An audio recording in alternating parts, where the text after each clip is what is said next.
Ini Yop nak cerita kepada komen asal-usul burung tiung. Dari mana namanya burung tiung?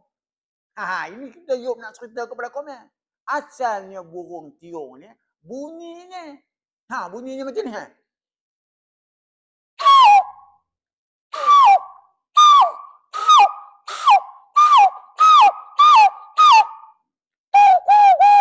Tu bukannya tu burung tukukor. Ni burung tiung bunyinya macam ni. Itu asal bunyi burung tiung. Cuma buat bunyi burung. Pandai tak? Cuba buat tangan macam ni. Tangan letak sini. Ni, tangan ni letak sini macam ni. Lepas tu ni pekup. Pekup ni. Bagi dia berlubang tu. Bagi dia berlubang. Lepas tu ni ketiup. Bunyi tak? Cuma buat bunyi tak? Bila ada bunyi macam ni. Ni kita tarik tangannya macam ni. Tembus.